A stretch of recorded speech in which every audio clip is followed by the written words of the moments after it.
저번 브이로그에서 잠깐 말씀드렸듯이 올해 결혼식을 하게 됐거든요. 너무 갑작스럽게 여러분들께 이렇게 확 말씀드린 감이 있어서 오늘 이렇게 겟레디밋미 하면서 결혼식에 대한 이야기를 차근차근 한번 풀어볼까 합니다. 바로 이 쿠션 발라주면서 계속 이야기해볼게요. 우리 동생분들이 제가 이렇게 떠들면서 메이크업하는 영상을 되게 좋아해 주셔서 이번에도 제가 인스타로 여러 가지 질문들을 한번 받아봤고 많이 해주신 질문들 하나하나 한번 답해볼게요.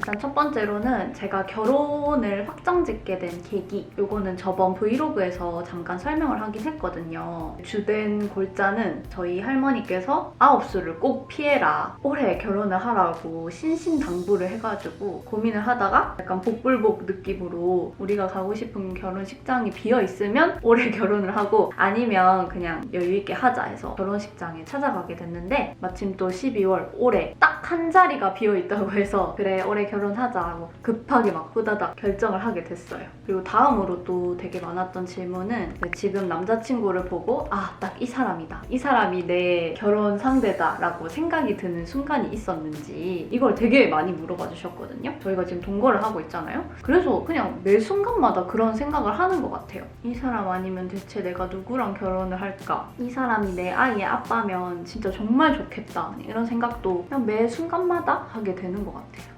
다음은요, 컨실러. 요즘 빠져있는 이 펜슬 타입 컨실러거든요. 커버력이 아주 좋아요. 그리고 다음이 제가 결혼식 로망이 있는지 결혼식 이것저것 정할 때 고려했던 것들.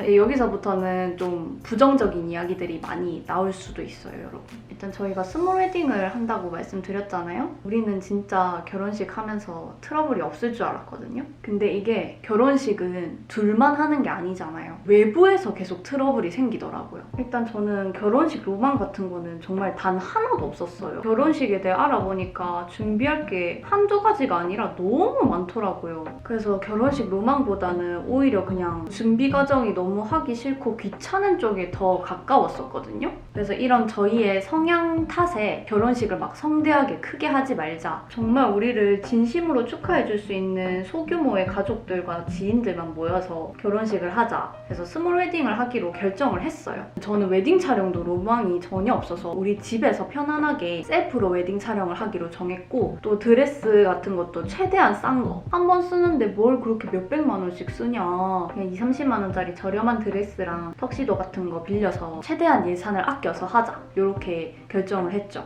쉐딩. 정말 손님들을 모시고 맛있는 음식 대접하는 이 금액만 빼고는 다 저희 예산으로 결정을 했단 말이에요. 근데 이거를 가족과 주변 사람들에게 말을 하자마자 그렇게 하면 후회해, 그렇게 하지 마 라는 말들이 한꺼번에 막 날라오기 시작하는 거예요. 이 스몰 웨딩 때문에 저는 가족들이랑도 트러블이 좀 있었고, 또 직접적인 트러블은 아니더라도 계속 주변에서 야, 이건 진짜 안 하면 후회한다, 야, 너가 후회할걸? 남들은 이렇게까지 해, 너는 경제적 여유도 많으면서 왜? 그냥 이런 질문들이 너무 스트레스인 거예요.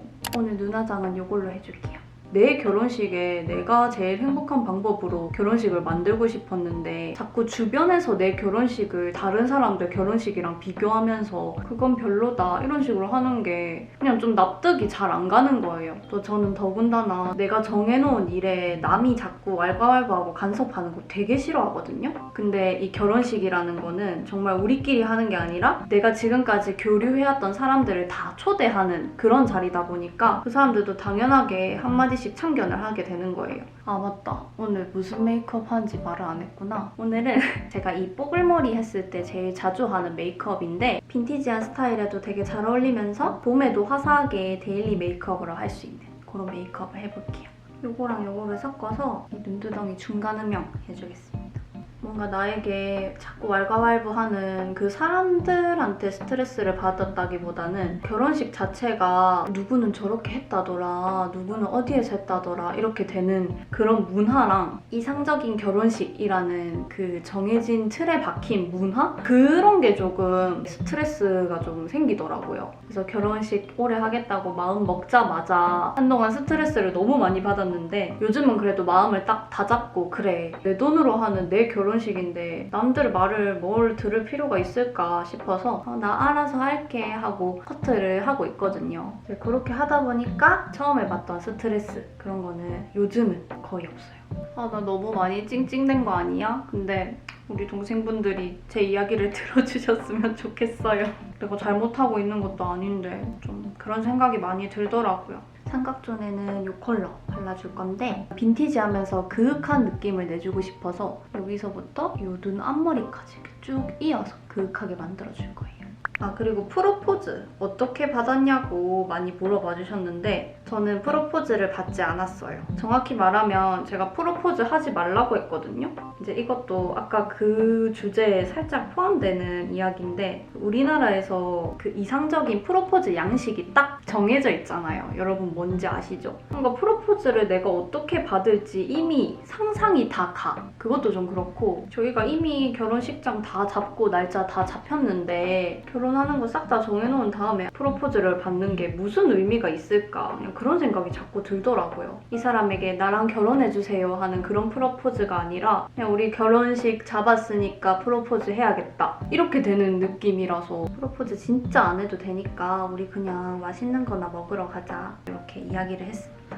애교살은 이걸로 아주 살짝만. 아무튼 이렇게 제 결혼식 준비는 식장이랑 음식 퀄리티 이런 것들만 제외하고는 다 저희 예산으로 준비를 하고 있어요. 이런 저의 별거 없는 결혼식이라도 우리 동생분들이 궁금해 해주신다면 한번 준비 과정이랑 또 결혼식 날까지 브이로그를 알차게 찍어볼게요.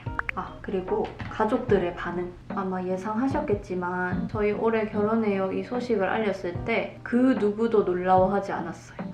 다들 그냥 올해 하는군 이런 반응이었고 제가 그 식장 정하는 날 올해 자리가 딱 한 자리 남았어요 이 말을 듣고 그럼 일단은 계약금 넣어주세요 하고 바로 아빠한테 전화를 했거든요. 아빠 나 오늘 식장 보고 왔는데 12월에 자리 딱 한 자리밖에 안 남았다더라. 그래서 계약금 넣어놓고 왔다. 뭐 상관없지 나 여기서 결혼할게 이렇게 말을 했는데 아빠도 그래 그렇게 해라 이렇게 하고 끊었어. 근데 그 다음에 도진이한테 연락을 했어요. 카톡으로 나 12월에 결혼식 감 이렇게 한 줄을 보냈는데 걔는 씹었어. 학교에서 그냥 슥 보고 결혼하네? 나중에 답장해야지? 해놓고 까먹은 것 같아요. 그 누구도 큰 리액션을 취하지 않았습니다.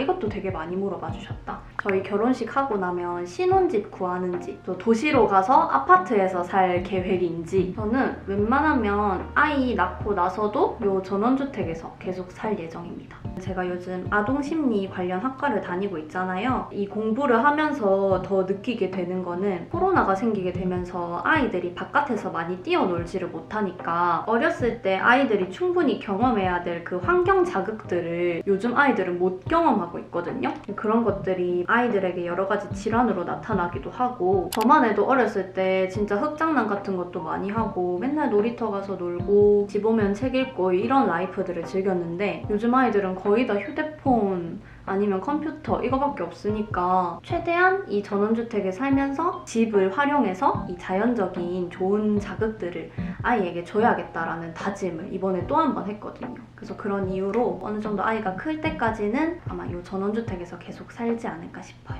아까 전에 여기를 다 이렇게 섀도우로 칠해줬잖아요. 언더 속눈썹에도 마스카라를 풍성하게 해줘서 약간 인형 속눈썹 같은 느낌으로 해줄게요. 저희 자녀 계획도 되게 궁금해 해주셨는데 최대한 구체적으로 알려달라고 하시더라고요. 이게 내가 계획하는 대로 내 맘대로 되진 않겠지만 일단 저는 30쯤에 아이를 낳고 싶고요. 딸이든 아들이든 그런 성별은 전혀 상관이 없고 우선은 그냥 하나만 낳고 싶습니다.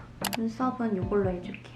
저 원래 이렇게 눈썹이 모양이 잘 잡혀 있어서 살짝살짝 빈 공간에만 일자 느낌으로 채워줄 거예요. 질문 중에 그런 것도 있었어요. 더 이상 제가 싱글이 아니라 누군가의 아내로 이렇게 딱 낙인이 찍히는 건데 그거에 대한 기분이나 뭐 생각 같은 게 있는지. 근데 뭐 저는 그거에 대해 아쉬움이 남는다거나 그런 거는 전혀 없고, 아까 말했었던 대로 차라리 그냥 빨리 결혼식하고 당당하게 나 유부녀예요 이렇게 말하고 다니고 싶어요. 비즈니스적으로나 새로운 사람한테도 나를 소개할 때 저 얼마 전에 결혼했어요 뭐 이런 식으로 말하고 싶고, 아직까지는 뭐 그런 설레는 기분? 그런 거밖에 없는 것 같아요. 이제 대망의 블러셔랑 입술을 발라줄 건데 디어달리아 립무스 버디 컬러를 발라줄 거예요. 엄청 부드러운 무스 타입이라서 블러셔로 발라줘도 하나도 안 가하고 색감도 되게 오묘하고 예쁘거든요. 살짝 덜어가지고 볼 중앙 쪽으로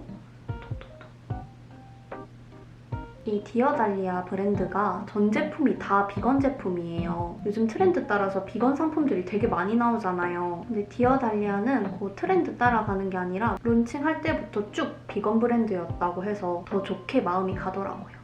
짠! 이렇게 한 겹 발라줬는데 그 피부 광택감도 살면서 너무 자연스럽고 예쁘죠? 이 색감을 전체적으로 맞춰주기 위해서 여기 섀도우 끝쪽에도 남은 소량으로 톡톡톡 이 상태로 마무리해줘도 되는데 그래도 봄이니까 조금 더 뽀얀 느낌을 내주고 싶어서 이 색감은 거의 안 드러나고 흰기만 살짝 올려줄 수 있는 파우더 블러셔를 발라줄 거예요. 안 그래도 틴트라서 잘 안 벗겨지는데 위에 이렇게 파우더 처리까지 해주니까 지속력이 진짜 오래갑니다. 마지막으로 입술. 입술도 아까 그 버디 컬러로 먼저 베이스를 깔아줄게요. 입술 위에서 완전 슥슥 미끄러질 정도로 되게 부드럽고 보송하게 마무리되는 벨벳 제형이거든요. 보통 이런 제형이 지속력이 되게 약한데 얘는 이렇게 착색이 어느 정도 남아서 지속력도 되게 좋아요. 퍼지듯이 오버립 해줄게요. 이 윗입술보다 아랫입술을 조금 더 오버해줄 거예요. 뭔가 코랄도 아니고 핑크도 아닌 로즈빛인데 그렇다고 막 탁한 느낌도 아니고 누디해 보이면서도 어느 정도는 채도가 있는 진짜 오묘한 컬러인데 이건 진짜 발라봐야 돼요. 저는 안쪽에 이 옥토버 컬러를 조금 더 포인트로 줄게요.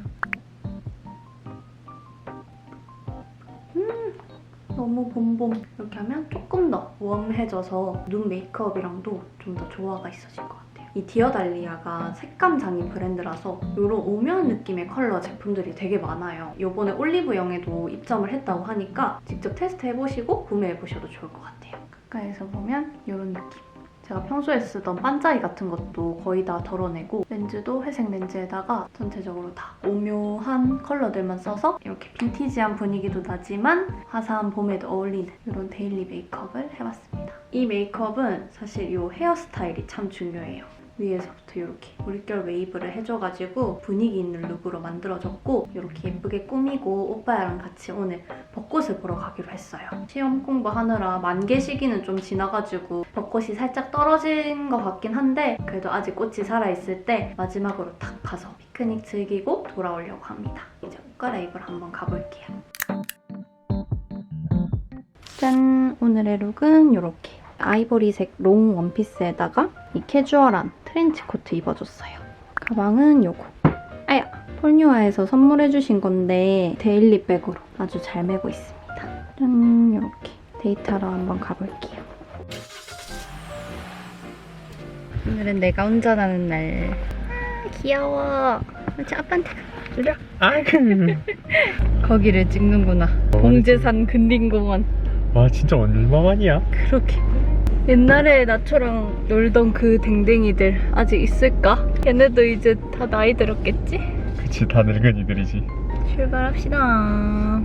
여러분 저희가 오늘은 또 어딜 가냐면 제가 4년 전에 살던 저의 첫 자취집 기억하시나요? 아마 옛날부터 제 영상을 좀 보셨던 분들은 기억하실 수도 있을 것 같은데 거기가 화곡동이었어요. 거기가 참 언덕에다가 살기는 진짜 힘들었는데 유일한 장점이 저희 집 근처에 좀 적당한 크기의 공원이 하나 있었거든요. 근데 그 공원이 벚꽃이 진짜 진짜 많고 예쁘게 피는데 동네 공원이라서 사람들이 많이 구경하러 오진 않거든요. 그래서 올해 벚꽃 나들이를 어디로 갈까 생각을 하다가 우리가 아는 진짜 사람 없고 한적한데 벚꽃이 많은 명소는 거기밖에 없길래 그럼 우리 그냥 오랜만에 나초도 자기가 놀던 데에서 놀 수 있게 거기를 그냥 가자 해서 봉제산 근린공원으로 가고 있습니다.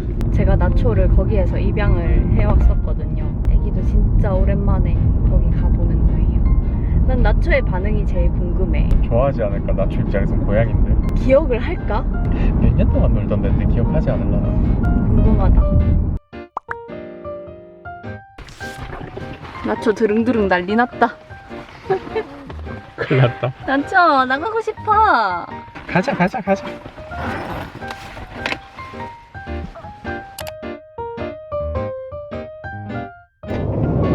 나초야, 여기 기억나? 나초 구두 주걱이 됐어. 혀가 아주 끝까지 나왔다. 힘들어. 배고파. 나도. 드디어 오빠야의 예쁜 샌드위치 개봉 시간. 더워. 으유씨. 다 흘렸다. 아유, 더웠나 보다. 더울만하지. 떠져? 뭐야, 다 비웠어 또? 응. 또 마시나? 진짜 이제 목말랐나 더웠나 보다. 와, 샌드위치 비주얼 대박. 마음에 들어? 응. 맛있겠다. 오빠야표 도시락. 짠. 아니, 어떻게 이렇게 이쁘게 만들었대? 파는 것 마냥? 너무 예쁘죠? 오빠가 오늘 아침에 일찍 일어나서 혼자 조용히 샌드위치랑 과일 잘라가지고 도시락 만들었어요. 어때? 맛있어. 맛있어? 맛있어. 나초도 간식 주자. 차에 다 흘리고 난리다. 우리 뒷좌석은 망했어. 여기를 이렇게 예쁘게 꾸미고 도시락 싸서 올 생각은 꿈에도 몰랐다. 원래 맨날 잠옷 입고 나오던 데인데.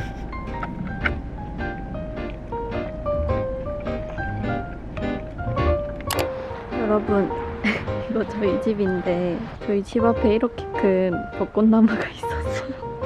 멀리 안 가도 될 뻔했는데 내년에 우리 집 마당에서 벚꽃 피크닉 하는 걸로.